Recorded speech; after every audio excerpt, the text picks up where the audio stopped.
Go further with the American Express Business Gold Card. Earn 3 times membership rewards points on flights and prepaid hotels when you book through AmexTravel.com. Whether your destination is a business conference or a client meeting, your purchases will help you earn more points for future trips.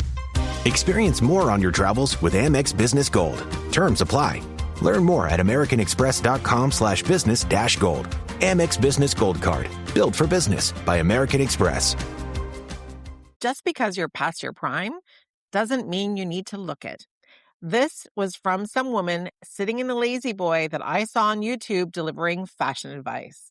She's no Miranda Priestley, but it's that past your prime comment that really grinds my gears. Honestly, we need to start telling this whole narrative to just shut the fuck up. Think about it. This phrase dates back to the 1880s, and we're talking about athletes. If the metric for being in your prime is how fast can I haul a laundry basket up the stairs, then fine. I'm past my prime, but we aren't talking about sprinting anymore. We're talking about a modern prime, physical, mental, and creative. And that's completely individual. It is maddening to see charts proving people hit their creative peak in their 60s, while the industry is currently pruning those over 45 out of the creative fields. People in advertising and beauty are constantly being aged out, despite the fashionable headlines we are currently seeing. Hello, wool over eyes. But of course, this past your prime garbage is really just a specialized box for women. It's a disgusting double standard fueled by corporate greed. Since men historically prioritized youth for mating, society decides that once women are over 50, we have no purpose. We become invisible while men are allowed to get distinguished and trade their wrinkles for social capital and power. Meanwhile, women are pressured to maintain youth as a primary asset. We are still judged for showing physical signs of aging and are expected to opt for concealment techniques like hair dye or cosmetic procedures. And please don't misunderstand me. I definitely believe in the you do you theory. I use skincare aplenty. I get my Botox and facials. And if you're one to consider a facelift or any other plastic surgery, that's a you decision. I don't get my Botox for my husband. I get it for me. I like it. But ultimately, the beauty industrial complex benefits financially from convincing women they are in a constant state of decay that requires correction. Advertising and social media often portray aging women as an aesthetic problem rather than a natural life stage, fueling a multi-billion-dollar anti-aging industry. We more of late have been challenging these ridiculous boxes. We need to redefine what is being in our prime, since emotional maturity, wisdom, and confidence often don't peak until much later in life. Modern perspectives now show us in our professional prime as occurring in our 50s and beyond. So, if your advice is just because you're past your prime doesn't mean you need to look at, you need to kindly shut the fuck up. I'm your host, Andrea Clare, and this is my podcast. My guest today is a songwriter, music producer, vocal coach, music creator, entrepreneur, and soon-to-be artist again, maybe, Jasmine Denham. We are diving deep into the world of music, resilience, and the sheer power of pivoting with a woman whose resume reads like a who's who of music history. From touring the world on massive stages and television performances with Nelly Furtado, to writing Together We Are One, the theme song to the 2015 Pan Am Games, Jasmine has seen every corner of the industry. She trained under the legendary Seth Riggs and shared sparkling moments with icons like Prince and Pharrell. Hello. But beyond the glitz of the stage, Jasmine has navigated the realities of being a woman of color in a male-dominated industry, managing chronic health hurdles like migraines, and finding her creative resurgence while navigating perimenopause. She's here to talk about how the industry has evolved, why kindness is the ultimate currency, and how she is empowering the next generation of artists to own their voice. Jasmine, welcome to the Fuck You 50s.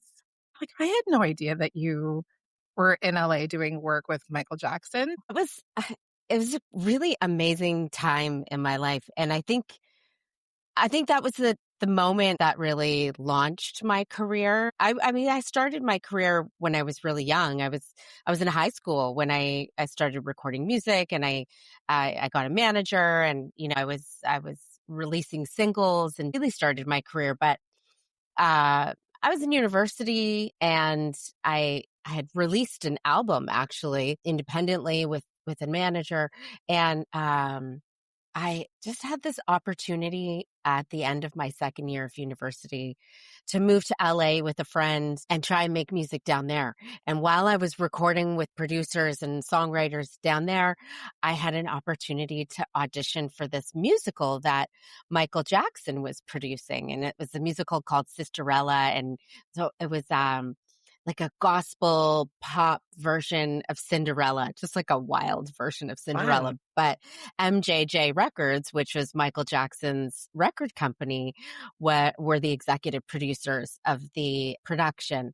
And so I auditioned and I got into the musical, and that's when I really met a ton of incredible, like, real professional dancers and musicians and real artists.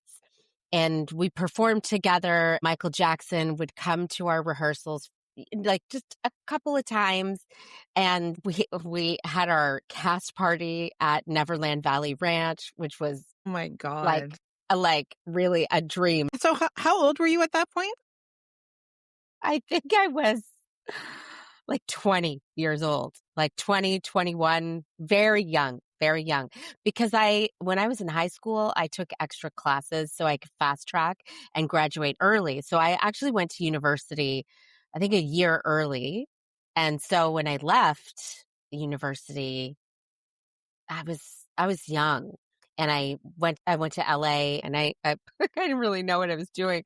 My parents probably thought I was nuts, and I can't even believe they let me go, but they did. I feel like as artists, like we get very driven. Yeah. We just like have this hard focus and we want to do it. When you went, were you a bit afraid, or were you just fearless and you're just like, I'm in it to win it? I was just like, I have to do this. Went to university because I promised my parents I would do it.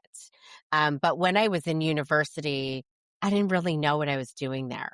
I felt like I was fulfilling a promise to my parents. But I knew that music was what I was supposed to be doing. In your program that you were doing in university, was it music, or were you doing No. something else? I was in like a political science program. Interestingly, I had a scholarship to go to Berkeley, where your daughter's going, and Berkeley College of Music, but I wasn't able to go. It was complicated. So, and that would have been a whole different kind of music career. Anyway, I just dropped everything. I quit school. I went to LA. It was the perfect launch pad because I think it was the thing that really made me realize that I am, music is inside of me, and I belong in this career.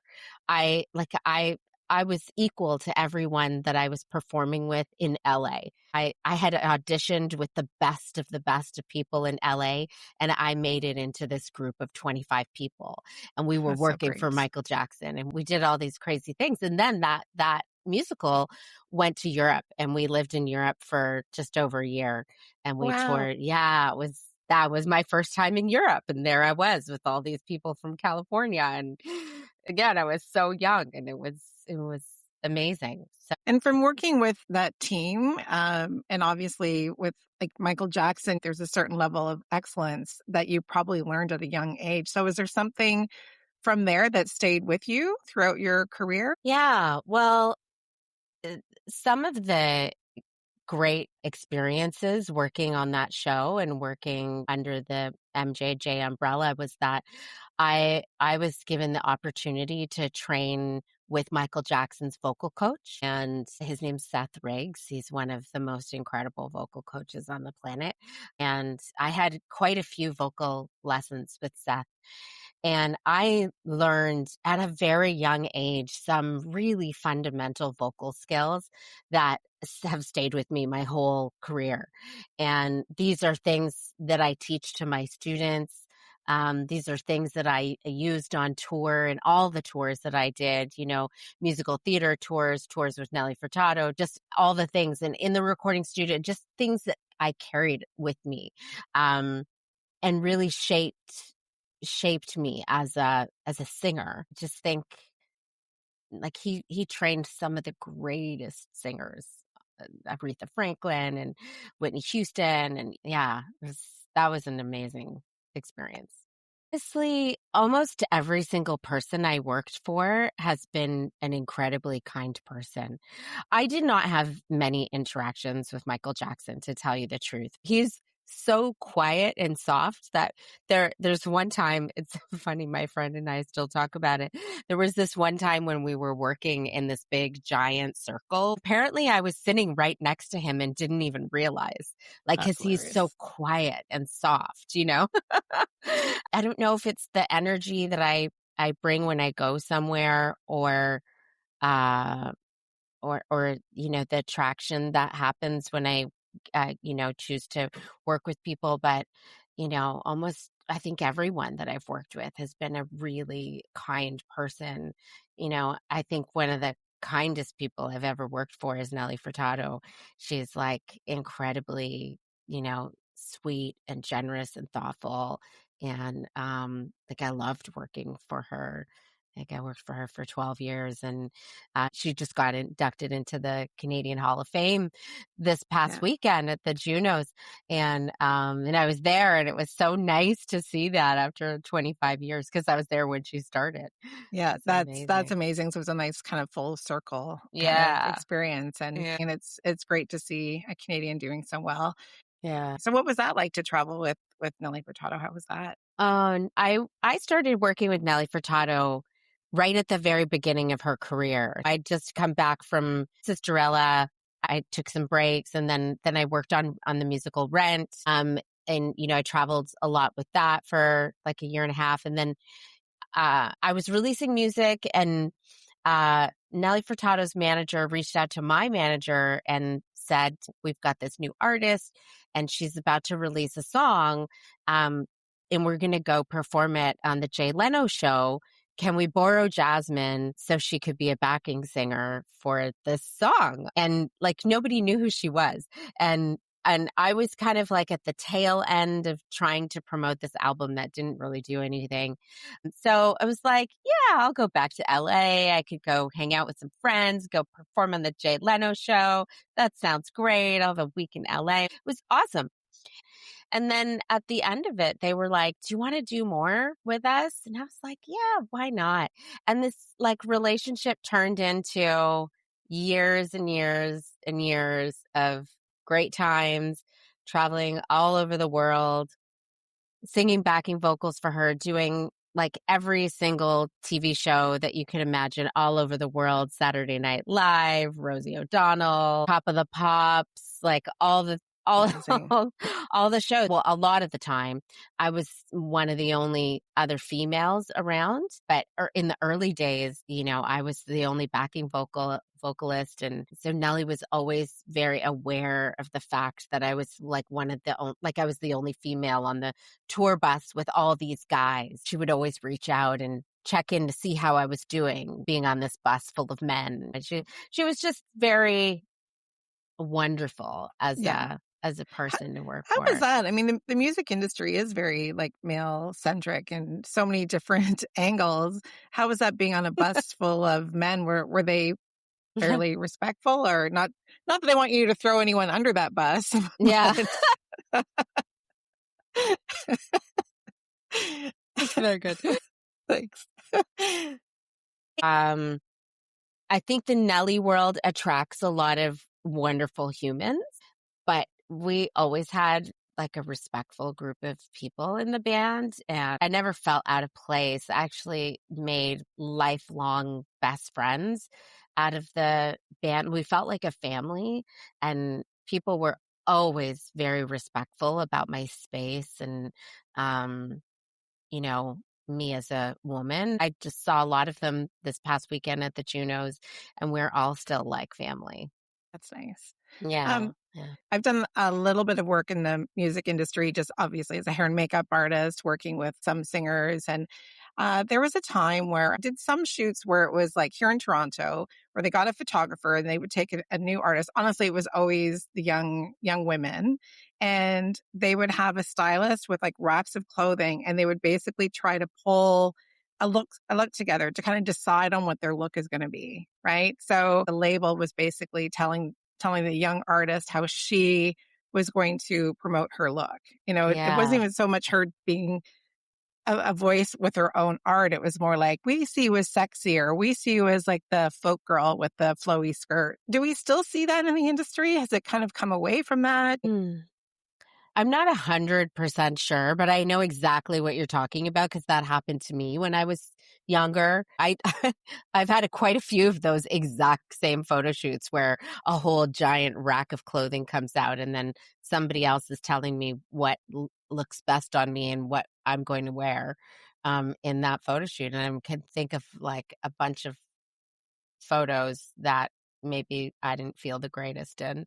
Um, but I think these days it's kind of interesting. My impression is that there's less of that sculpting that happens within the label, and more of you need to go to the label already and ready to go, and then maybe they finesse the edges. I think because within the labels there's less. I don't know, funding is the right word, but there's less. There the A&R people are their jobs are different these Yeah. days, you know? A lot of the jobs within the major labels and smaller labels have kind of their roles have been defined in different ways over the years too. So I see a lot of young people these days really taking charge of what they want to do. Honestly, I think it's quite nice to see. I don't even think that when I was that young, I was as secure in what my image was. I don't know that I knew what my image was when Yeah. I was as young as some of these young women and guys. Mostly women, though, I see Yeah. really defining who they are in their image when they're making music. It's quite nice to see. You see a lot of like female voices too, like even like Madonna or Pink or Hayley Williams and other artists who are just kind of like putting their foot down and just saying like, this is who I am, and just telling younger artists, like, especially younger female artists, right? Don't be pushed Yeah. around so much. It's interesting too, like just I'm like talking about how can I articulate this? It's like the industry is very white, very young, male dominated still to this day. And I guess in the hindsight that we always wish that we had, when you look back at your own career, things that you wish you would have done differently, and advice you'd give to, young artists, women of color coming up in the industry now. The worlds are very different from when I was younger to now, that's for sure. And I'm really glad that it is. Especially for young women these days. I think the opportunities are much more vast and right down to funding. There are lots of great ways to get your hands on some money to create albums and EPs and just simple recordings. And there's ways to get your music out there and reach people. And there are really great organizations, like music organizations for Black artists. There's Advance Music, which is an organization for Black women, and they really champion Black music. They're excellent, and there's a ton of organizations that have mentorship programs and ways that you can pair up with other people in the industry to help you get ahead. Those things really didn't exist when I was younger, and I feel like it was kind of like you had to latch on to like who you knew and just hope that you could get a foot in the door.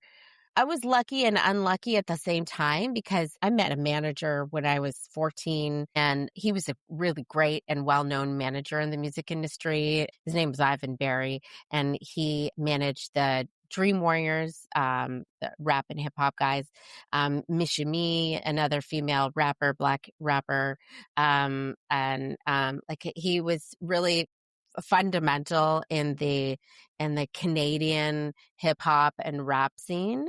And so the Black music industry was really like a big part of what he worked in. And so I was like an type of artist that he didn't have when we met. Really, I grew up on like pop music, right? And soul music as well, because that was playing in my house. But, you know, when I was young, I really loved like Whitney Houston and Olivia Newton-John. And I grew up in the 70s and the 80s, right? So like I latched on to a lot of pop and disco and stuff that was going on. So that's really kind of what I grew up in. My favorite album was Whitney Houston's very first album. And I think my first vinyl album was that. Remember that Olivia Newton-John album that opened up and she had like that, like physical? Physical, yeah. And she was like, oh my gosh. I used to play that over and over in my bedroom when I was younger. So that's the music that I was growing up on, right? When I was young. So when I was a teenager, I wanted to make pop music. And it was soulful, how I was singing, but it was like soul pop, right? And so that was a really weird space for a Black female back in those days.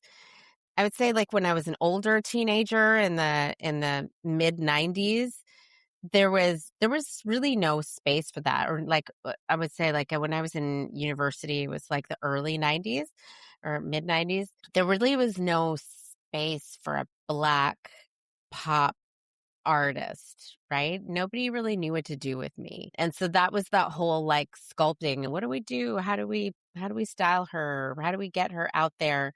You know, Britney Spears all of a sudden popped out of nowhere. And then it was like, you know, where do I fit in? It's unfortunate too, because even around that time with my industry, like the modeling industry was like if a young Black model or a young model of color went to an agency wanting to be a model, they would be like, oh, we already have one. They'll have like 20 white girls, but they only needed one. Yeah. And was that kind of like reflecting in the music industry at that time then too? It seems like it. Yeah. I mean, yes, but also kind of like, yeah, but I can't think of a Black female pop singer in the days that I was trying to do it. I don't even think that was happening yet. You know, it happened later, but I don't think it was happening yet. And I think there was a hope from my team that maybe I could be the person that would break it, but it didn't catch on. And the Canadian music industry was also not really equipped to break big artists at that time. All of the really big Canadian artists that broke in those earlier days, they broke through big American deals. Like Nelly Furtado's first record deal was with DreamWorks out of the US. You know, I think Celine Dion might have had a big Canadian deal, but like, you know, most of the big Canadian artists have at least their first deal out of the US. So, yeah, but you know, you just roll with it. That's just part of my journey. Yeah. And I'm just so glad that the artists now have such a big space. And actually, it's quite cool to be an artist of color. So, you know. Have you thought about revisiting your old pop R&B songs that you've done and like relaunch them? No. Like there's a lot. No. No, not at all. They're very young. And the music I'm writing now is really, it's very reflective of where I am now as a woman and where I am now in my life. A few weeks ago, I was writing about a very deep and personal experience that I felt when I was driving in a car, alone in the car, and some emotions and feelings that I was having alone in the car. And then I started to think about other people's feelings alone in the car. So I've been developing that song, which just feels so good. But I'm also writing it from the perspective of a woman who's lived a really big life, Mm-hmm. but still I'm just a person alone in a car dealing with things Yeah. like everybody else. I don't know, the bug has come back in the last few months, and I'm feeling really open to it, which is great. Did you kind of take a break from your own writing? Because I know you've written songs for other people as well over the years. So was that you kind of worked on your own album, your own music, worked with Nelly and other like traveling productions, and then did you get into writing, or were you kind of writing along the whole time? I toured with Nelly for on and off for like 10 to 12 years or so. And then I moved to England to live with my husband, like before we got married. And I got a publishing deal, a songwriting publishing deal when I was in England with Warner Chappell. And I was writing with amazing songwriters in Sweden and Denmark and Germany and all over the place. And I was writing for incredible people. I got a cut with Kylie Minogue, which is like one of the cuts I'm really most proud of. Quite a few artists out there and in Canada as well. And so songwriting became like a huge part of my life and really like my full-time job for many, many, many years. We moved to Canada like years later, Mm-hmm. and the songwriting kind of slowed down. I did get another great cut that I'm super proud of when I wrote the theme song for the 2015 Pan Am Games here in Toronto, which was awesome. But then I was in an accident a few years ago, and like everything had to stop for a little while, and including the songwriting. I just when I had this accident, it just felt like, okay, I need a break from everything. I did continue to teach all my lessons, but I felt like my whole soul needed a break. So I stopped writing. I stopped making music. I think I had to in order to Mm-hmm. like heal my body. And recently I've just started to feel better, you know? It's funny because I don't think my body feels better, but I think my mind feels better. Yeah. Yeah, And I that just makes feel sense. like, yeah. I just feel like now I'm ready. And I obviously am because I'm just starting to get flooded with ideas again, which is like really great. Yeah, So, the creative yeah. floodgates are opened. Mm-hmm. I know we've talked before because we both suffer from migraine. Honestly, so it's very, I found the whole navigating through perimenopause and menopause age with the migraines very tricky because my migraines it came from this accident that sort of happened, I think, a little bit before perimenopause. And then so it became really difficult to see if the frequency was quite bad after this accident, several days a week, and I'm still at several days a week of migraines. I'm a severe chronic sufferer of migraine. So and so it's hard to say, Yeah. if perimenopause is making it worse. I think maybe it could be. It's hard to say. Migraines are all about thresholds and balancing thresholds. You get enough sleep, or is the weather contributing? Are things that you're eating contributing? Are smells and visuals sent? And then when the thresholds hit a certain uh, area, then you get a migraine. And first of all, I would say that when I realized that I was clearly a chronic migraine sufferer from my accident, and that these migraines were really going to be like almost a daily part of my life, I decided that it was not going to be something that was going to turn me into someone who's going to lay in bed every day. I couldn't just be someone that was torn down by that, and I had to live and work. I feel like artists really, because we can't kind of focus and survive without creating our art, right? Yeah. And I feel like people that I've spoken to that are in the corporate world, where if they have ailments or they become like have something chronic, it's easier for them to step back and say, I'm going to take care of myself. Whereas as an artist, part of us taking care of ourselves is also creating our art. Yeah. Yeah. Yeah. Yeah. It's, I could tell you that I have a migraine right now. And, this is my life. And I'm great at, it's called masking. Yeah. Put some makeup on. It helps me to feel better. I take my medication. I take all my essential vitamins that help me with my migraines.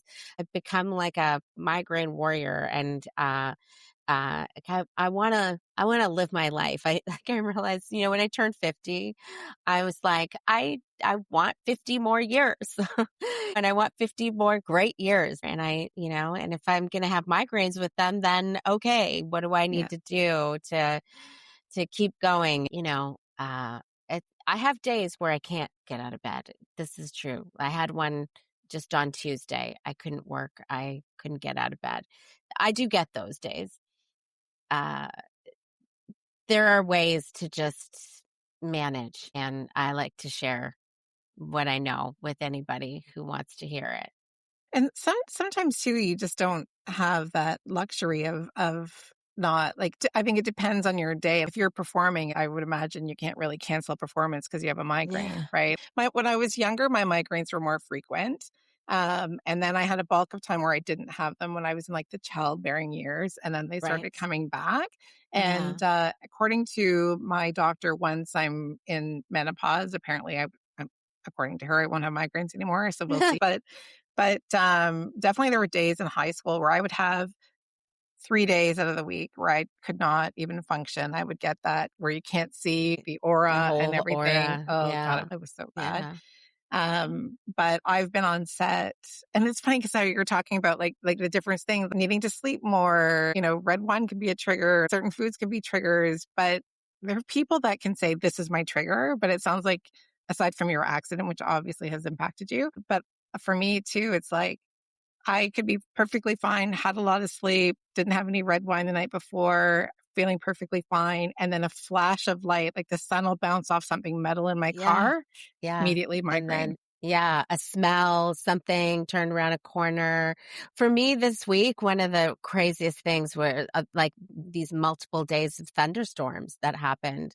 I had done so much work to balance out, like preparing my sleep. I didn't drink when I went to the Juno Awards. I had Perrier the whole weekend. I really worked hard to like prepare myself to not get triggered. I knew that going to the awards was going to have tons of flashing lights and stuff like that. And I wore sunglasses before and after. Like, I prepped myself for it. But then, I got home, and then was it Monday or Tuesday? Just craziest thunderstorms for multiple days. And my brain just went, I don't like this pressure. And now I just have had migraines all week this week. Yeah. And that's one you can't control. I don't know if the pressure, if like weather bothers you. Yeah, the pressure does. I have to say it doesn't happen to me all the time, but Zoe also suffers from migraines. So she had 2 mornings this week where she couldn't go into school right away because of migraines. And it's frustrating because she has had some teachers in the past where they don't understand that. And then they give like these ridiculous snide comments about how she wasn't in class. Okay, girls got like not like a 95 average in such school. A great student. Yeah. I can tell you that was not my category in school. She's such a wonderful student. Like, honestly, I can't believe anybody would give her any back remarks. Yeah. These are people that don't realize their mother's a redhead. That's funny. I think they realize now, but no stereotypes. None whatsoever. Does getting older and perimenopause, does that start affecting your vocal cords, or is that, Oh, or am I yeah. making that up? I'm gonna go with no. I had more of when I had my accident, I had difficulty singing afterwards. I think that was just like shock from my body. And so that's, I think, part of the reason why I stopped singing and I stopped creating. So it took me some time to be able to sing well. Now, I teach singing lessons, so I'm constantly warming up with my students all the time. I do multiple, vocal warm-ups per day. So I've been, I guess, slowly training my voice over the years as I heal, right? So my voice is actually in pretty excellent shape right now. Slow-mo hair flip. Yeah, slow, excellent shape right now. Um, uh, yeah. So I'm not feeling anything like that. But I'll also say, like, I'm not really, I don't have a lot of symptoms with perimenopause right now.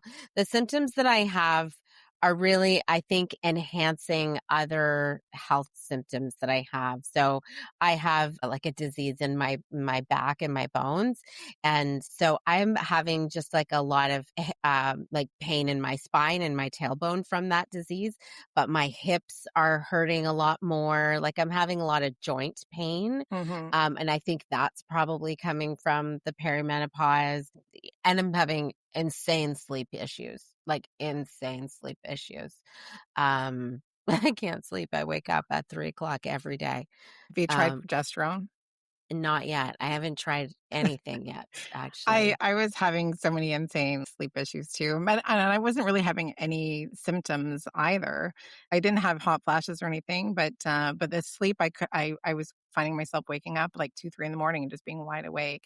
And then I saw a menopause doctor, and they suggested progesterone, and I'm telling you, it's like fucking magic. I love it so Has much. it helped? Yeah. Yes. So I went to my own family doctor, and she was like, "Yeah, you don't need anything yet."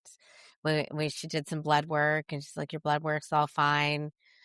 So I don't know. I'm just riding it out. I'm actually waiting to go to a sleep clinic, which I'm not looking forward to. That actually reminds me, I'm supposed to do a sleep clinic too, and I haven't followed up with them. They sent me an email with a bunch of dates to pick from, and I was like, I gotta go to Italy right now. I don't have time. Oh, yeah. I don't want to go to Italy. Your trip looks so great. It was so great. I have to say, highly recommend Italy for sure. So let's talk a little bit about where people can find you, and also, so you have the Stop Music School, and are you still do you have a capacity for taking on new students, or? I do, yeah. Before COVID, our school had over 100 students. We had a building. We had a ginormous rehearsal studio. It was a bustling and very busy, excellent music school. It was very fun. I have dreams of reopening a whole big building almost every day. However, I do have spaces for new students all the time. I always make space for new students because every year students leave, they graduate. Like your daughter's going to graduate. I doubt she's going to have time for lessons next year. She'll be busy at this wonderful school. So I always have space for new people, and I teach people of all ages. I have a new student that's starting next week. She's probably about the same age as us. She just wants to learn how to be a better singer in the shower. Yeah. That is great. I was gonna ask you about that too. Like, is there an age of like too old? Like no. I have to say, like, no offense to my lovely child, but sometimes when we're in a car and I'm driving somewhere and I'll like sing with the song, because we all do, right? Yeah. And she's like, "Mom, no," and I'm like, "I'm not." No, she shouldn't say that. Everyone should sing. It feels so good to sing. Honestly, I love helping anyone to sing, any level. And I can guarantee that I can make anyone a better singer. Gosh, I feel like challenge accepted. Maybe I'll take some of Zoe's spot after she leaves. You should. I love that you're just trying things, and I love that you're doing comedy. I can't wait to come to your show. Oh my God. Yeah. You ever talk about your improv on this show? I have a couple of times. Yeah, I love it. It's been a lot of fun. It's been something that I wanted to do for years and years. Like even when I was in high school, I always said I wanted to be an actor, and then life didn't take me in that direction. Although I was on camera for makeover shows here and also Canadian Idol. So I joke around saying, well, I Yeah. played a hair and makeup artist on television. That's awesome. I Yeah. love that. I did not know that about you. See, we're learning Yeah. so much about each other. I know. It's like we don't necessarily meet someone new and start like dropping off our resume unless it's like a Yeah. very work focused thing. I wonder too, and I don't always want to like I try not to sound like men versus women, but I Yeah. do wonder if sometimes, and maybe it's also our like age category, is that we're kind of like brought up to not be so vocal about our accomplishments because then it comes, or people tell us that it comes across as bragging. But I don't Yeah. think that's the case. I feel like it's a part of our journey. It's a part of who we are. It's a part of like where we've come in life. And so like it's funny. Yeah. I think you're right because there's tons of people who have no idea about what I've done. And I work every day with a group of people who just think I'm a music producer and that's it. I don't think they know anything about me. And yeah. and I just kind of walk around feeling like I don't need to tell them. no, yeah, I agree. I don't think we need to tell people, but I also just kind of think like, how do How did we we kind get of, there? yeah, Yeah. well, because I even think of some of the stuff that I did living in Singapore. Like I got hired by Dyson Uh-huh. I was the only hair consultant globally because their beauty department was in Singapore, and I didn't know Wow. I was the only one at first. But the launch of the Air Wrap, I was the only hairstylist globally that was working with their engineers to put Oh that my gosh. together. That's And amazing. right? And so thank you. Yeah. I shouldn't be like, yeah, right? Oh my God, I am amazing. No, It, I mean thank you. Yeah. no, it is amazing. Yeah. And it is right. Yeah. But it's again, it's also like when I was looking up your background and just like seeing all the things that come up for you and for what you've done. And I know how amazing you are and how talented you are and how you've mentored my daughter. And I'm like, wow, like great, all these things that you've done, but wow, you've done so much more. And I don't know, like I just can't feel like I feel like we need to, especially for artists, maybe Yeah. not so much corporate, because I feel like corporate people, that's a different like ball game. But I think as artists, it's like we just let our art speak for itself, but nobody's going to be like Googling Andrea Claire, what has she done? Yeah. Yeah. That's true. We really should have our websites on our foreheads. Like, please look at my resume. Yeah. Yeah. Well, I ran into someone the other day and they were like, so are you still doing that podcast thing? And I said that podcast thing, I've been doing it for over a year now. Yeah. And I drop an episode every 2 weeks. So I think I'm up to 30 episodes or something. So Wow. That's that podcast. awesome. Yeah. Yeah. Thank That you. podcast thing is actually a thing. Yeah. And you're doing quite well. Thank you. Thank you. Yeah. So you're going to have an album that you're working on? Oh, well, I don't know what it is. I don't know what to even call it. Right now I'm just writing a few songs and I'm toying around with a few ideas. Oops.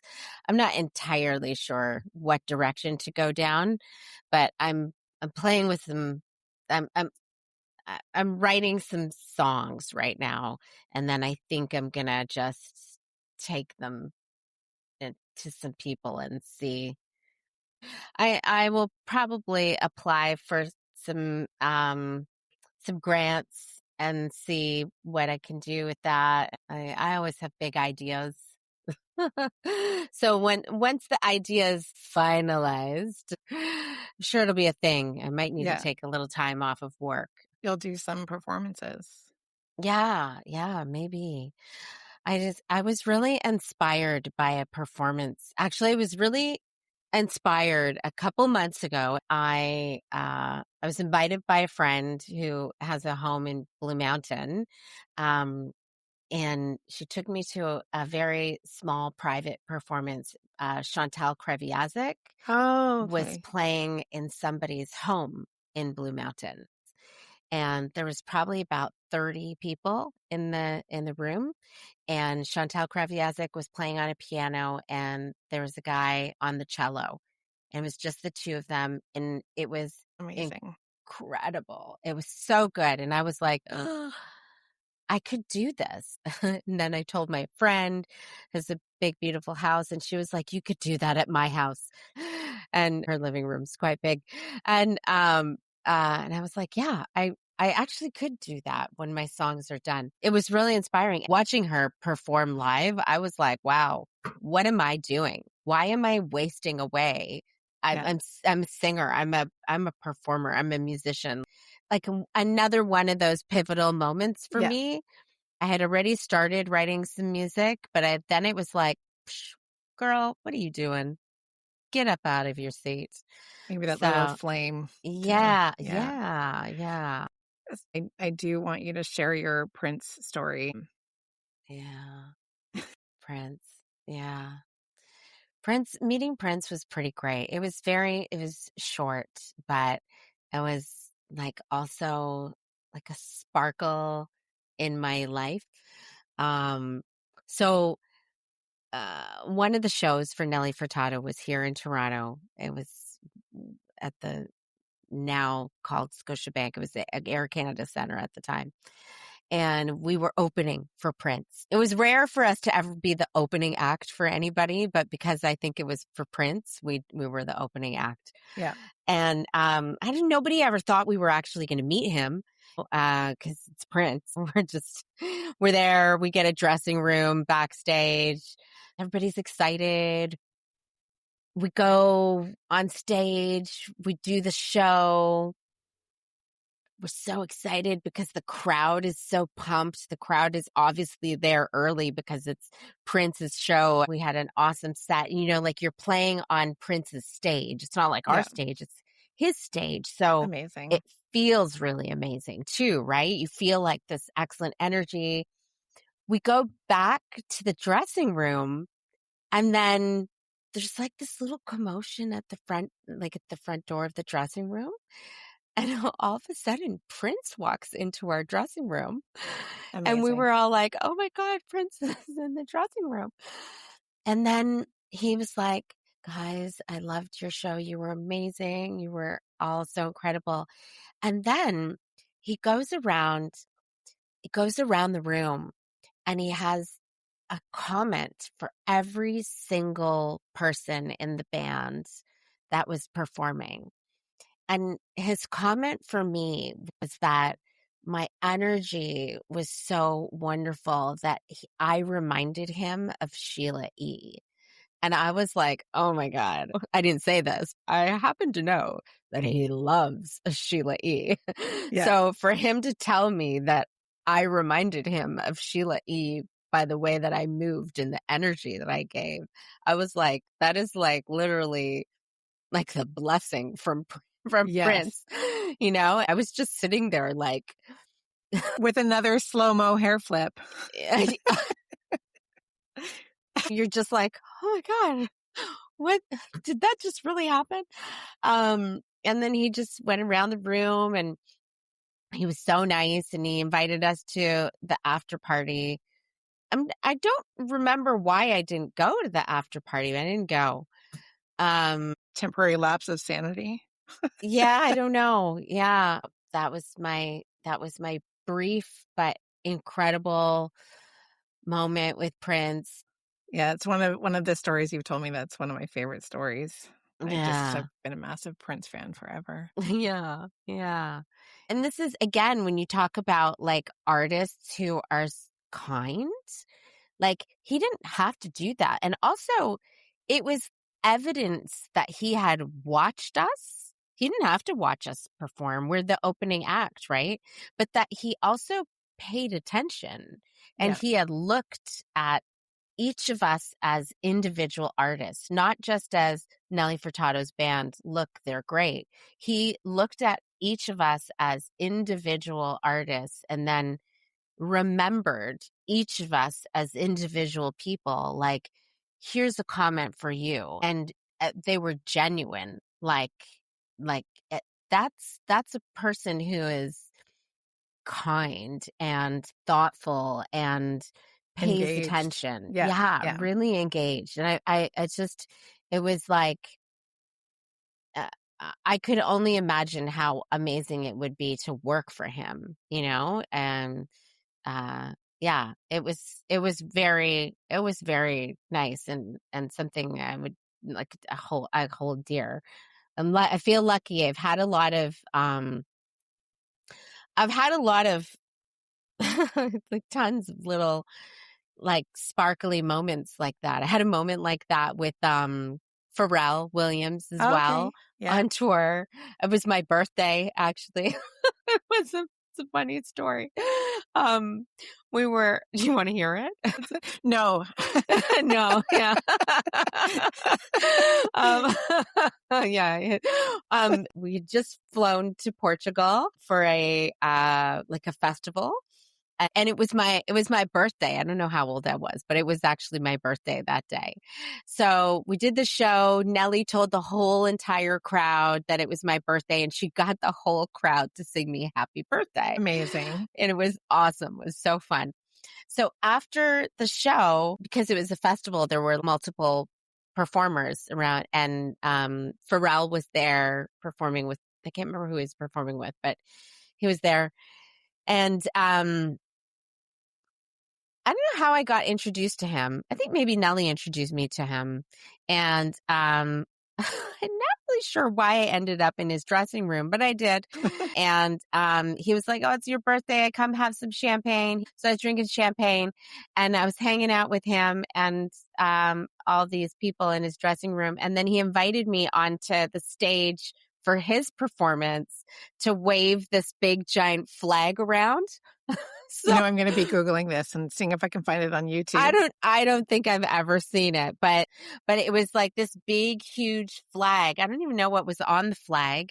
And there's like holding this flag, waving this flag around. And, I was single at the time, and I did try to get his contact info, but, Pharrell has lost his chance. Yeah. He was like, no. But it was kind of fun to drink champagne with Pharrell and wave the flag on his stage during his set. It was funny. But I was like, the things that I've done, people that I've met on tour, it's been really, it's been a life, Yeah. Yeah. Multiple mic drop moments. Yeah, sometimes life is so calm and quiet these days, and sometimes I go, yeah, it's okay for it to be calm and quiet because it was so wild and like out of this world for so many years before that. Sometimes it feels like it was somebody else. Yeah. Yeah. I had when my older kids were younger and I was a single mom with them, I had a band that I had worked with from Toronto, and I would do their hair and makeup for their performances. And there was one time I was supposed to go, I think they were performing at like the Bovine or something.